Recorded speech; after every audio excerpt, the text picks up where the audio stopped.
제가 한 20페이지 정도 될 거예요. 그래서 우리가 21꼭지인데 전체 다 한 게 아니라 이제 일부만 필요한 꼭지만 뽑아서 했어요. 그러니까 그거만 이렇게 보시면 되고요. 책을 안 보신 분도 있고 이제 부분 발췌해서 보신 분도 있어서 내용을 약간 상세하게 넣었으니까 조금 글자가 많은 게 별로 안 좋더라고. 그래서 글자를 줄이려고 하는데 잘 안 돼요. 그래서 인생이 짧은 세 가지 이유에 대해서 이 책에서 나왔잖아요. 그래서 보면은 할 일이 많다. 근데 이게 결국은 시간의 문제예요. 시간의 수요와 공급. 시간을 지배해야지만 이 사람이 성공할 수 있잖아요. 시간을 지배하는데 방법이 있어요. 우리 바인더 쓰시잖아요. 바인더를 쓰면서 우리 할 일 목록 정하고 그 다음에 매일 할 일 목록을 정하잖아요. 그것만 지키고 해도 시간을 아주 효과적으로 활용할 수가 있어요. 물론 연간 계획도 있어야 되고요. 우리가 평생 계획도 있어야 되지만은 그런 계획적으로 해야지만 좀 시간을 유용하게 보낼 수 있고 인생이 짧다는 그런 생각을 안 하게 될 것 같아요. 그리고 두 번째가 이제 과거를 망각하기 때문에 인생이 짧다. 다 기억이 다 없어지고 조각조각 기억이 나니까 그걸 다 이어봐야 인생이 짧게 느낄 수밖에 없다는 거죠. 그리고 시간을 낭비하니까 그렇다는 거예요. 아까 얘기한 대로 첫 번째랑 비슷한 건데 그 시간을 효과적으로 잘 관리를 해야지 이 인생이 짧게 그렇게 느끼지 않는다는 거예요. 결국은 이제 세네카가 얘기한 것도 시간을 낭비하지 말라 이거예요. 사치와 향락을 쫓아서 하지 말라는 얘기죠. 그리고 인생을 5년 단위로 계획을 하라고 여기 책에서 나오죠. 그래서 우리 5년 뒤에는 뭘 할 건지 10년 뒤에는 뭘 할 건지 이런 계획이 있어야 된다는 거죠. 이런 계획이 없이 막연하게 돈 벌어서 뭐 즐기고 살고 이렇게 하다 보면은 시간은 가고 나중에는 남는 게 없지 않냐 이렇게 얘기한다는 거죠. 그 다음에 죽음은 두려움의 대상인가? 몽테뉴가 그랬대요. 철학은 죽는 법을 배우는 거라고. 여기 코어 리딩 하신 분들은 생각나세요? 부산의 감천동에 날다람쥐 할아버지 80 먹은 할아버지 그 기자한테 몽테뉴의 수상로 읽어보셨소? 하고 물어보는데 네? 아이, 인생 헛살았어 뭐 이런 식으로 얘기하시잖아요. 그래서 저도 찔리더라고요. 그래서 몽테뉴 수상록을 사서 이렇게 좀 보고 있는데 주로 이제 고대에 대한 그 인물에 대한 그런 수필집 같은 형태인데 이 사람이 그렇게 얘기했다고 그러잖아요. 철학은 죽는 법을 배우는 거라고. 그러니까 사실은 제가 이 책을 선정을 하게 된 게 우리 연령층이 일반적으로 높잖아요. 저도 여기서는 연령층이 중하 정도 되죠. 그래서 연령층이 높은 우리 대표님들은 과연 어떻게 생각할까 그런 생각이 들어서 제가 이 책을 선정을 했어요. 많이 생각 들으셨죠, 그렇죠? 뒤에 이제 충격적인 거 나옵니다. 네. 그리고 뭐 죽음에 대한 얘기죠.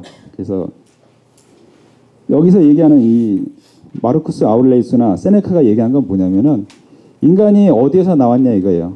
인간은 무존재, 이 자연에서 나왔다는 거예요. 그러니까 무존재 또는 자연에서 나왔는데 무존재에서 나와서 존재가 있다가 다시 무존재로 돌아간단 말이에요. 그러면은 무존재가 그 존재 없어짐을 알겠냐 이거지. 모른다 이거예요. 왜 걱정하냐 이거예요. 자연으로 와서 자연으로 돌아간다면 그냥 자연스러운 과정인 거지. 왜 그 사건에 대해서 죽음이라는 사건에 대해서 신경을 쓰냐 이거지. 하나의 과정으로 보라는 거예요. 그냥 받아들이라는 거죠. 바로 그냥 별거 아니고 받아들이면 된다라는 이런 생각. 그러니까 사실은 이 책은 어떤 결론을 얻기 위한 게 아니라 우리가 생각을 하라는 거죠. 이 책을 보면서 아 죽음이라는 게 이런 거라는 그런 생각을 하는 시간을 갖자라는 거죠.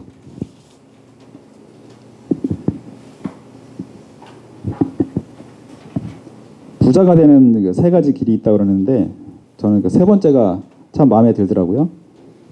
약속을 지키고 신용을 얻고 다 좋은데 거래하는 파트너가 어떻게 하면 부자가 될 수 있을까? 이걸 고민하고 실천한다는 거예요. 우리 그 생각의 비밀을 쓰신 김승호 회장님, 그분은 내가 거래하는 사람, 나의 제자들이 백만장자가 되게 하는 게 목표라는 거예요. 그 사람들이 백만장자 되면 난 억만장자 될 거 아니냐 이거죠. 그러니까 나는 억만장자 되면서 상대방 걸 뺏는다? 이러면 안 된다는 거죠. 상대방을 부자 만들게 하면서 나의 거래 상대방이나 나의 제자들, 나의 뭐 후배들 이런 사람들 다 부자로 만들어주고 자기는 더 큰 부자가 되겠다. 물론 더 큰 부자가 되기 위해서 그런 건 아니겠죠. 같이 사는 사회 이걸 만들겠다는 거죠. 바로 이런 것, 이런 마음이 부자가 되게 한 거 아닐까 그런 생각이 들고요. 그 두 번째 얘기도 좀 의미가 있는 얘기죠.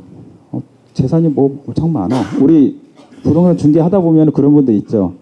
중개 수수료 뭐 이런 거 하나에 막 연연하고 어떤 분이 그 얘기를 하시더라고. 신촌에 뭐 빌딩이 뭐 있는데 수수료를 안 주더래요. 그러니까 물건지 수수료. 왜 안 줘요? 그랬더니 거기서 나눴어. 그래가지고 거기 이제 한 층이 비었는데 그 주변의 부동산에서 아무데도 안 빼주는 거예요. 이제 그 뒤로는. 그러니까 만약에 그 사람이 죽었다 그러면 글쎄 모르겠어요. 주변 사람들한테 얼마나 베푸는지 모르겠는데 이건 아마 별로 슬퍼하고 그렇지도 않을 것 같아. 그건 아니라는 거죠. 그거 싸들고 가는 거 아니잖아요. 그래서 그런 거에 대한 걸 생각을 해보고요.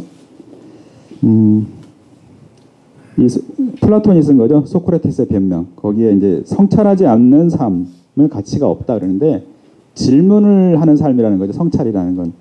그러니까 그 사람의 수준은 질문의 수준을 보면 그 사람의 수준을 알 수 있다고 그래요. 질문을 어떤 걸 하냐 이거죠. 제가 얘기한 적이 있을 거예요. 유태인들은 학교 다녔습니다 하고 자녀가 인사를 하면 우리는 뭐랬죠? 선생님 말씀 잘 들었냐? 라고 물어보지만 유태인들은 오늘 질문을 했니? 어떤 질문을 했니? 그러니까 질문을 하라고 해요. 질문을 하면서 인간이 사고가 깨고 창의력이 생긴다는 거죠. 그래서 유태인들이 우리나라보다 IQ는 나쁘대. 많이 나쁘대요. IQ 100이 안 되니까. 그럼에도 불구하고 노벨상의 3분의 1을 휩쓰는 그렇게 되는 것이 바로 이런 질문의 힘, 생각하는 힘이라는 거죠. 프랑스도 그런 게 있죠. 프랑스도 우리나라 수능 같은 시험을 보는데 거기는 철학으로 시험을 본다고 그러잖아요. 그래서 올해 어떤 시험이 문제가 나왔는지 항상 화제가 된대요. 그러면서 어떤 철학적인 화두를 가지고 고민하고 생각하게 만드는. 그래서 프랑스 같은 경우가 수학의 노벨상이라고 하는 필즈상을 또 굉장히 많이 받는다고 하더라고요. 그러니까 우리 무슨 수학 경시 대회 이런 차원의 문제가 아니라 훨씬 더 높은 차원에서는 결국은 어떤 창의력이 있는 그런 질문의 힘이 있는 철학이 있는 이런 삶이 승자가 된다는 거죠.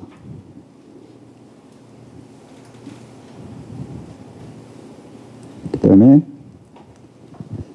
이 불행하다고 느낄 때, 그러니까 어떻게 행복하냐 이거 뒤집었을 때 어떨 때 불행하다고 느끼냐 이거죠. 이 세 가지를 잘 보시면은 그 생각 들지 않아요?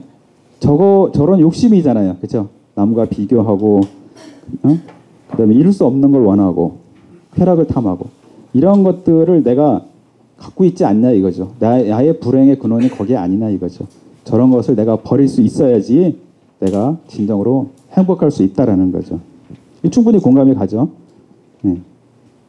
그리고 우리는 결과에 대해서만 이게 행복하냐 안 하냐라고 얘기를 하는데 아니 실패를 했다 하더라도 그거는 나의 좋은 경험이라고 생각하고 받아들이라는 거죠. 과정도 사랑하라는 거예요. 결과뿐이 아니라. 그래야지 행복이 온다는 거예요. 결과만이 아니라.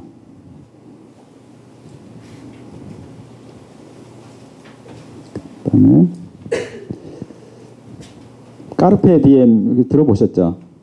이게 현재를 즐기라는 건데 오른쪽에 있는 게 이제 풀어서 한 얘기예요. 이 까르페 디엠을 두 번은 없고 반복되는 하루는 단 한 번도 없다. 그러므로 너는 아름답다. 너의 현재를 즐겨라. 이게 어떻게 잘못 생각하면은 뭐 되는 대로 살아라. 즐기면서 살아라. 이렇게 생각할 수 있는데 그런 차원의 얘기는 아닙니다. 여기 얘기한 어린아이처럼 살아라. 현재를 즐겨라. 이런 얘기죠. 어린아이라는 게 이제 어디서 나온 얘기냐면은 그 니체에서 나오는 거잖아요. 니체가 얘기한 게 낙타처럼 살다가 사자처럼 살다가 어린아이처럼 사는 이 단계죠. 그 단계에서 나온 거예요. 그러면 니체의 사상은 어떤지 한번 볼게요. 책은 그러니까 고전을 읽는 거는 원문을 읽는 방법이 있고요. 해설서를 읽는 방법이 있어요. 우리 논어가 있잖아요. 맹자가 썼죠. 맹자가 썼나? 누가 썼죠? 아무튼 본인이 쓴 건 아니잖아요. 공자가. 공자의 말씀이죠. 근데 논어 집주라는 그 책이 있고 그다음에 주자가 또 해설한 게 있고 이런 식으로 해설서를 보는 방법이 있어요. 근데 니체의 사상은 제가 이 짜라투스트라는 이렇게 말했다라는 책을 도서관에서 빌리려고 했더니 없어. 왜 그러죠? 수요가 없는 거야. 그리고 그래서 이북으로 빌렸어요. 도서관에서 이북이 있거든요. 이북으로 빌렸는데 내용이 진짜 어려워. 그러니까 언제 제가 봤냐면은 이 책 있죠. 니체의 위험한 책, 짜라투스트라는 이렇게 말했다. 저거는 프로 쓴 책이에요. 프로 쓴 책을 보고 나서 봤는데도 이게 좀 상당히 까다롭더라고요.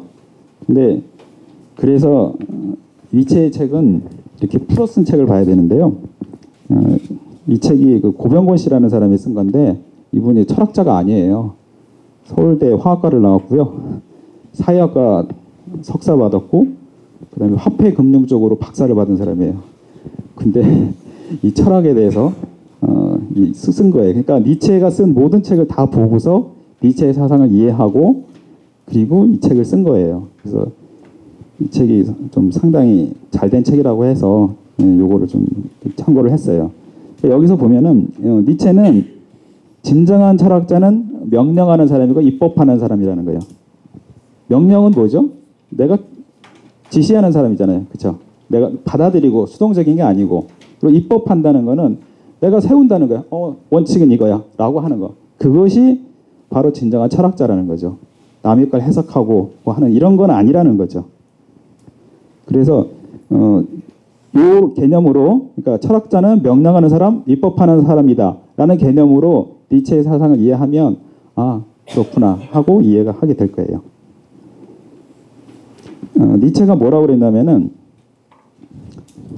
만인을 위한 책이다. 그러나 아무나 읽을 수 없는 책이다. 만인을 친구로 삼고 싶지만 아무나 친구로 삼고 싶지 않은 책이다. 그래서 짜라투스트라는 이렇게 말했다가 4부로 발행이 됐거든요. 그러니까 한 권이 아니고 4부로 발행을 했는데 여기 연도가 나오잖아요. 마지막 4부는 써있다시피 아무도 출판사에서 출판을 안 해주는 거예요. 그래서 자비로 출판했죠. 겨우 40부. 그런데 이 사람이 뭐라고 했냐면 내 책을 읽을 자격을 있는 사람만 읽어라 이거예요. 자격이 없는 사람 읽지도 말고 그리고 어떻게 얘기를 했냐면 나는 왜 이렇게 글을 잘 쓰는가 그런 제목을 그런 책도 있었어요. 그 정도로 자기 자부심이 되게 강했는데 이 사람이 1900년에 죽었잖아요. 근데 마지막 12년은 식물인간이었어요. 그래서 이 사람을 20세기를 연 철학자다라고 얘기를 하고 있는데 이 사람을 완전히 이해한 건 언제냐면은 1960년에 니체 전집이 나왔어요.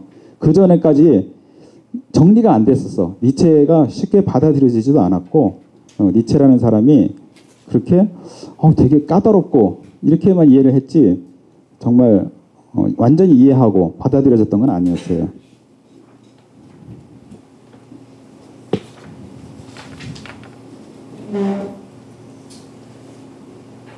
흔히 니체를 이제 망치를 든 철학자라고 그래요. 이 망치는 뭐냐면은 부시는 거잖아요. 뭘 부시는 거죠? 기존 체계, 도덕 이걸 부시겠다는 거예요. 근대는 합리주의잖아요. 그래서 자본주의가 발전하면서 이게 좋아질 거다라는 하고 했는데 19세기 말쯤 와서 보면은 갖은 모순들이 나오고 뭐 소년들 장시간 노동이라든가 뭐 12시간 노동을 기본으로 했다고 하잖아요. 지금 8시간 노동 얘기하고 있지만은 이건 아니다. 자본주의는 이렇게 가면 안 된다라고 어떤 망치를 들은 거죠. 그래서 니체의 영향을 받은 그 사람들이 보면은 철학자로는 뭐 그 하이데거, 뭐 하버마스, 사르트르 이런 사람들이 니체의 영향을 받았고, 그다음에 사회학자로는 베버, 만하임, 푸코, 그리고 정신분석학자 있죠, 프로이트나 융, 이런 사람들이 영향을 받았고, 그다음에 작가는 에즈라 파운드, 토마스 만, 버나드 쇼, 지드 예이츠, 이런 분들이 니체의 영향을 받았다고 그래요. 그리고 이제 화가로는 기존의 그 회화의 틀을 완전히 바꾼 피카소, 칸단스키, 클레, 이런 사람들이 니체의 영향을 받았고, 작곡가로는 작곡에도 또 이 사람이 어떤 영향을 줬다고 그러네요. 슈트라우스, 베버, 치머만, 이런 분들이 영향을 받았어요. 그래서 20세기는 니체가 이 사회 각 분야에 굉장히 큰 영향을 미친 아주 큰 철학자라고 보면 됩니다. 그리고 니체가 얘기하는 이 여기 보면은 위버맨시인데 영어로는 오버맨이에요. 우리나라에서는 번역을 초인이라고 했었대요. 전에는 초인이면은 우리 옛날에 그 시 있죠. 백마 타고 온 초인이 있어서 뭐 이런 얘기 나오는 거. 근데 그 초인은 뭔가 뛰어난 무슨 슈퍼맨 같은 느낌이 들지 않아요? 근데 그런 건 아니라는 거죠. 한번 한계를 넘어선 그런 사람. 그러니까 위버맨시, 원래 이제 독일어 원문인데요. 그거를 받아들여야 된다는 거죠. 그리고 영혼회귀 얘기가 나오는데, 두 번째 영혼회귀는 뭐냐면은 여러분이 지금 어떤 선택을 했어요. 근데 이 선택을 후회하면 안 돼. 내가 다시 살아서 또 와도 이 선택을 해야 돼. 그 정도로 내 선택에 확신을 갖고 자신을 가지라는 거예요. 영혼회귀라는 건 그냥 돌아간다 뭐 이런 단순한 의미는 아니에요. 그래서 저도 사실은 그런 신조로 산지 오래된 것 같아요. 다시 돌아가도 나는 이런 선택을 할 거다. 후회하지 않겠다라는 그 목표를 가지고 살고 있는데, 저 니체 책 안 읽었는데 그게 아마 전달된 것 같아요. 그렇죠? 뺑뺑 돌아서. 그리고 니체가 얘기하는 노예의 도덕과 군주의 도덕, 이게 있어요. 아까 니체가 말한 철학은 뭐라 그랬죠? 진정한 철학자는 명령하는 사람, 입법하는 사람. 그러면 귀족이란 말이에요. 노예, 그러니까 비교했을 때 노예가 아니라는 거죠. 노예는 선과 악을 구별을 해. 그래서 주인이 시킨 것만 하는 거야. 그게 노예야. 근데 귀족은 자기가 정해. 내가 좋고 나쁨을 정하고, 그리고 내가 기준이라는 거야. 내가 정한다 이거죠. 그게 바로, 그러니까 기존의 도덕은 노예의 도덕이라는 거야. 이걸 부시라는 거죠. 그리고 군주의 도덕으로 나가라. 이게 바로 니체가 주장한 거예요. 이 제목대로 망치를 들고 기존의 걸 다 부순다는 거예요.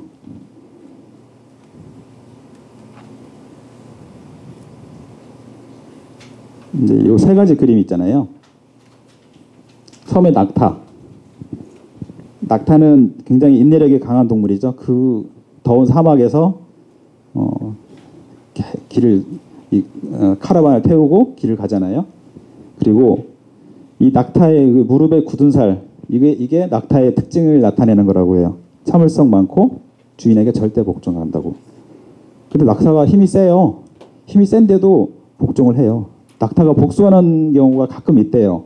주인이 자기 못 살게 굴면 밤에 꽉 눌러 앉아 죽인대요. 아주 소심하게 하는 거고. 그러니까 그 당시에는 반항을 안 한대요. 그게 낙타고, 그 뒤에 거는 잊어버리시고, 그러니까 낙타의 특징만 기억하세요. 자, 이게 인간의 삶이라는 거야. 대부분 이렇게 살지 않냐 이거죠. 근데 그렇게 살지 말고 사자의 삶을 살으라는 거야. 이 사자의 삶의 특징은 남의 말을 잘 안 듣고, 그다음에 어떤 자유를 향한 욕망, 이걸 가지라는 거죠. 그리고 어떤 의무, 너 이거 해야 돼, 도덕이죠. 이거에 대해서 아니요, 노라고 얘기해야 된다는 거죠. 그거를 하는 것이 사자라는 거죠. 그래서 신은 죽었다라고 이제 니체가 얘기한 유명한 말이 있잖아요. 바로 이 상황이에요. 그러니까 도덕, 신이 야, 너 이렇게 인간 너 이렇게 살아라고 얘기한 거에 대해서 노라고 얘기할 수 있어야 된다는 거죠. 사실은 신이 얘기한 게 아니라 어떤 권력자가 신이라는 이름을 빌려서 한 거라는 거죠. 그 저항하라 이거죠. 너희들 그러니까 이렇게 고통스럽게 살고 있지 않냐라고 얘기하는 거예요. 자, 방향은 몰라. 근데 이 사자는 어떻게 해서 노까지는 했어. 더 이상 방향을 몰라. 이거를 어린아이는 그렇지 않다는 거예요. 아이들을 보면은 정말 굉장히 창의적이야. 어디 가든 놀이를 만들어. 제가 아는 분이 이제 숲 유아학교를 하잖아요. 숲 유치원. 거기는 숲으로 나간대요. 그래서 숲에 가서 하루 종일 거기 돌아다니는 거예요. 뛰지 마라 이런 게 없어. 그리고 비 오는 날, 눈 오는 날 어떻게 해요? 그랬더니 우비 입고 한대요.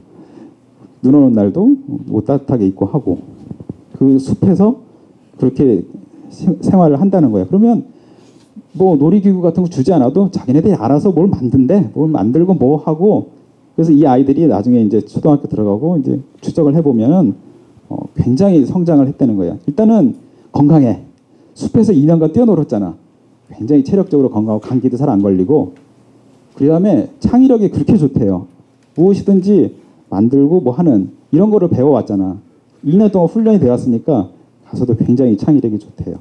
그래서 바로 이런 어린아이가 통제되고 구속된 어린아이를 얘기하는 게 아니라 자유로운 영혼을 가진 그런 어린아이들을 얘기하는 거예요.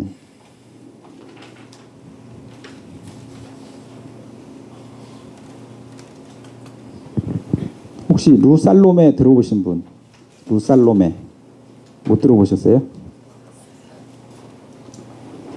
그 채찍 들고 있는 분 있죠? 저분이 루살로메인데 니체는 어디 있죠? 코수염 난 사람.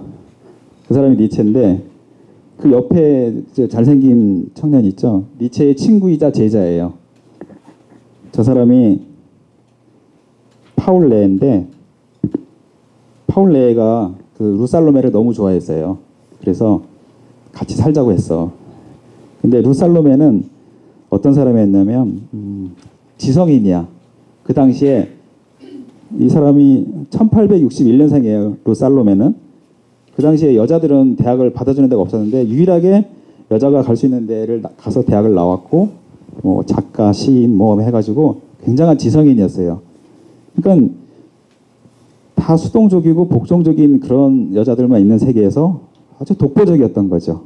근데 인물은 보면 어때요? 저분이거든요. 그렇게 호감이 가는 인물은 아니죠, 남자분들. 그렇죠? 몰라. 그 당시에는 그랬는지 모르겠지만 아니라고 또 책에 분명히 나와 있어요. 그러니까 인물 때문에 그런 건 아니었대요. 근데 저 남자가 니체의 친구가 파울레가 그렇게 얘기하니까 루살로메는 뭐라고 했냐면 그러면 둘이는 안 되고 같이 하자. 그래서 결국은 그 책에 의하면 뭐라고 하냐면 못생긴 니체를 끌어들여서 같이 동거를 한 거예요. 그래야지 자기가 돋보이니까. 그랬는데 니체가 푹 빠진 거야. 그 두 사람의 나이 차이는 17. 니체가 훨씬 많죠? 17. 근데 니체가 푹 빠져가지고 막 결혼하자고 졸라댄 거야. 그랬더니 도망갔어. 둘이. 그래서 루살로메하고 파울레하고 도망을 갔어요. 도망을 갔는데 거기서도 또 실증을 냈어. 그래가지고 떠났어. 떠나니까 이 파울레는 결국 자살을 했어요. 그 시련의 아픔에. 그리고 이 사람이 칼 안드레아스하고 결혼을 했어. 그래서 이름이 루 안드레아스 살로메가 된 거예요. 근데 결혼을 했는데 조건이 되게 까다로웠어. 만만한 여자는 아니었잖아요. 그래서 별로 행복한 결혼 생활은 아니었다고 해요. 근데 그리고 이제 이혼을 했죠. 그리고 누구를 만났냐? 저 가운데에 있는 사람 누구죠? 아주 유명한 사람이에요. 릴케. 그 유명한 릴케. 라이너 마리아 릴케. 릴케를 만났어요. 릴케는 1875년생. 무려 14살이나 어린 사람이야. 근데 살로메한테 푹 빠졌어. 그러면서 이름도 바꿨어. 원래 불어식으로 르네 릴케라는가 뭐 그랬대요. 근데 라이너로 바꿨어. 살로메가 독일 사람이니까. 그리고 릴케한테 굉장한 영향을 줬대요. 그래서 어떻게 됐냐면 나중에 또 헤어져. 결혼하자고 막 덤비니까 살로메가 떠났어. 어디로 갔냐? 그 옆에 누구죠? 네, 프로이트. 프로이트는 1856년생인데 살로메하고 그나마 좀 비슷하죠. 5살 차이니까. 프로이트도 푹 빠졌어. 심지어는 그의 조교 타오스크도 푹 빠졌어. 살로메한테. 그러면서 살로메를 만나면 9개월 안에 명작을 만든다. 니체부터 해가지고 쭉 다 대성공을 했지. 물론 릴케도 불행하게 죽었어요. 떠난 뒤에 그 아픔에 결국 백혈병 걸리고 그리고 또 죽었는데, 아무튼 이 살로메가 근데 오래 살았어. 이분은 옛날 사람 치고 70 넘어서 살았으니까. 근데 되게 좀 멋있는, 아무튼 지금 여자들도 상상하기 힘든 그런 인생을 산 것 같아요. 그 당시에 유럽의 지성사를 완전히 그 남자들을 뒤 흔들어 놓고 갔던 그 여자분들의 로망 같은 분이에요.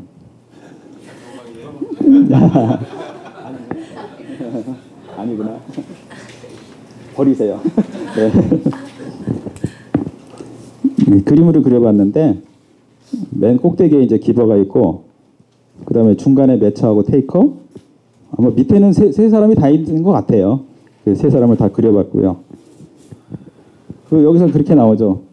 매처, 내가 받는 만큼만 줄 거야 라는 사람은 기버, 그러니까 상층으로 올라가려고 할 때 아무도 안 도와준다 그러잖아요. 뭐 받은 만큼만 주는데 뭐. 근데 테이커, 받으려고만 하는 사람, 주는 건 안 하고, 이런 사람은 올라가려면 끌어내린대잖아. 저놈은 절대 올라가면 안 돼. 그건 끌어내린다고 하잖아요. 근데 기버는 아낌없이 주니까 저 사람이 올라가면 나 뭐 줄 거야 그러면서 막 도와준다는 거죠. 그래서 내가 성공하고 싶으면 남한테 많이 주라는 거죠. 그러면 성공할 수 있다는 거죠. 물론 자기 관리가 안 되면 하층에 머무르는 거야. 남는 것도 없는데 주기만 하면 그렇다는 거죠. 그 다음에 그 행복지수란 거 보면은 이제 우리 책에 나온 거 그냥 도표로 그려본 거예요. 100시간이니까 보니까 일주일에 2시간 정도더라고요. 일주일에 2시간 정도 봉사를 하는 게 행복지수가 쭉 올라간대요. 근데 700시간까지는, 그러니까 연간 700시간까지는 뭐 큰 차이가 없대요. 근데 그걸 넘어서면 자기가 불행해진대. 자기 삶을 이제 침해해 들어오니까. 근데 제가 그런 경험을 하고 있는 것 같아요. 왜냐하면 우리 독소지향 할 땐 너무 좋았어. 근데 제가 하나 더 벌려놨잖아요. 제 삶을 막 침해해 들어오기 시작해서 다행히도 요새 영업이 안 되는 그 시기라 큰 그 문제는 없는데 이제 지금 바빠지고 있거든요. 그래서 침해를 하고 있어. 그래서 이 책을 보면서 나 공감을 했어요.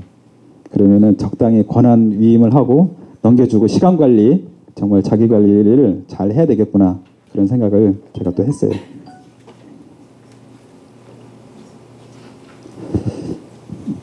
탐욕과 쾌락과 절제 뭐 이런 거에 대해서 두 가지 그 학파가 충돌을 했죠. 스토아 학파하고 에피큐로스 학파. 근데 스토아 학파는 욕망이 모든 죄악의 근원이니까 욕망을 끊어라, 쾌락을 추구하지 말라, 이렇게 얘기를 했고, 에피큐로스 학파는 야, 뭐 그렇게 신경을 쓰냐, 너의 정신적인 건강이 중요한 거 아니야, 최고의 행복은 안심인명이다, 이거를 주장을 했고요. 이 두 가지의 학파를 결합을 하면 탐욕을 절제하고 정신적 쾌락을 추구하면 된다는 거죠. 이 공감하시나요? 그죠? 내 탐욕은 끝이 없는 것 같아요. 탐욕을 부리면. 그리고 우리 그 자신의 목표도 그렇지만 우리 연관계획 세울 때 마지막 5번째가 신앙하고 사회봉사잖아요. 그런 그 자기도 마찬가지고 조직도 마찬가지고 본인만 잘 되겠다고 하면 주변에서 안 도와준다고, 아까 기버가 되라고 했잖아요. 매처나 테이커 말고. 바로 이런 거예요. 우리가 실제 사례에서 보면 이렇죠. A 기업의 물건을 사고 싶어요. B 기업의 물건을 사고 싶어요. B 기업에 좀 익숙하신 분들이 많아요. 그죠? 뉴스를 많이 타요. 그죠? 저기 최대 두주 김승현 씨를 비롯해서 얼마 전에 언론에 나왔던 김동선 씨도 있고, 그죠? 저런 데 호감이 가요? 그죠? 바로 앞에서 얘기한 그 얘기예요. 더불어 살기 위한 그런 게 있냐 이거죠. 그러면은 이 회사들의 글로벌 그 기업들의 목표를 보세요. 더불어 사는 사회, 함께 사는 사회를 만들겠다는 이 목표들이 뚜렷이 있단 말이야. 이것이 회사의 비전이라는 거죠. 이런 것들을 갖고 있는 회사들을 우리가 더 관심을 갖고 보게 된다는 거죠. 우리 삶도 마찬가지예요. 저런 목표를 가지고 있어야 돼요. 우리 큰길 부동산의 미션이거든요. 멋있죠? 우리 사무실에 붙여놨어요. 우리 직원들도 보라고 하는 것도 있고 고객들한테도 어필하는 거예요. 우리는 이런 부동산입니다. 했더니 이렇게 응용을 했더라고. 저하고 친한 그 미용실 원장님인데 제가 투자도 해주고 그 미용실도 사주고 저 긴밀하게 하는데 젊은 친구라 금방 받아들이더라고. 이걸 동판을 새겨가지고 다 해놨어요. 멋있지 않아요? 네. 본인뿐이 아니라 고객한테도 어필하면서 저걸 보면서 사람이 생각하는 거하고 글자화하는 거하고 다르거든요. 글자화해서 내 거를 만들겠다는 거죠. 그래서 정말 나만 잘 사는 그런 게 아니라 함께 사는 그런 목표를 만들겠다는 거죠. 그런 의지의 표현이고요.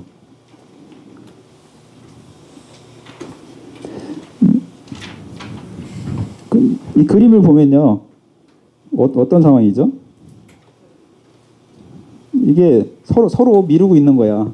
누가 먼저 열 거냐. 그죠? 내가 먼저 열어라. 상대방이 열기 기다리지 말라는 거예요. 맨 밑에 보면 그 얘기잖아요. 내가 먼저 신뢰하고 먼저 주라는 거예요. 리더가 되라고 그랬죠. 제가 리더. 리더는 먼저 가야 돼요. 부하가 네가 이러니까 우리 집에서 우리 리더잖아요. 자녀의 리더잖아요. 그러면 자녀들이 먼저 해주길 바랍니까? 아니잖아요. 부모가 먼저 해줘야죠.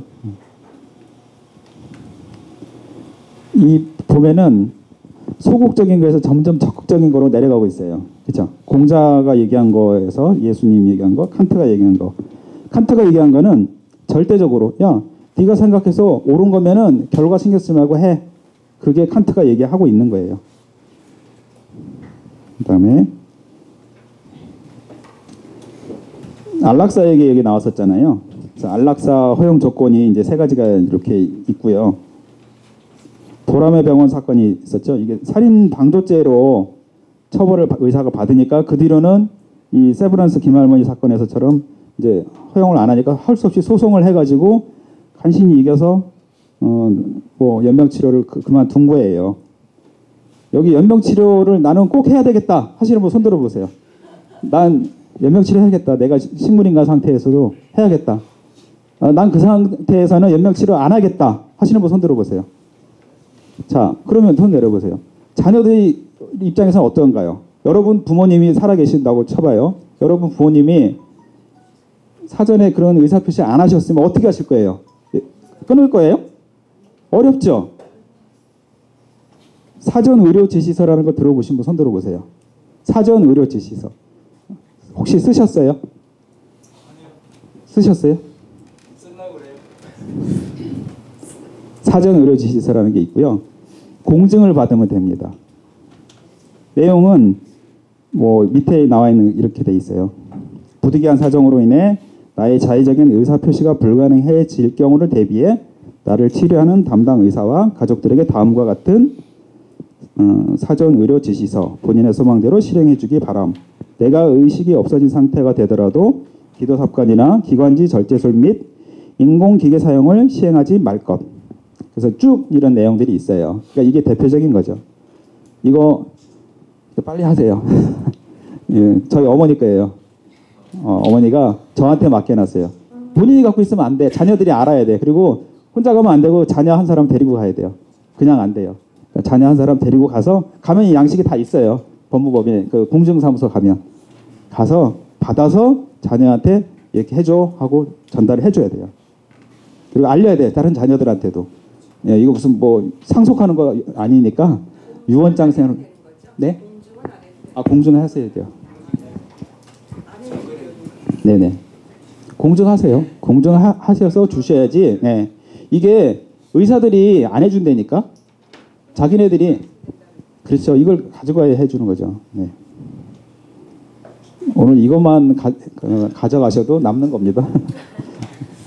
왜냐면 이게 되게 고통스러운 일이거든요. 이런 상황이.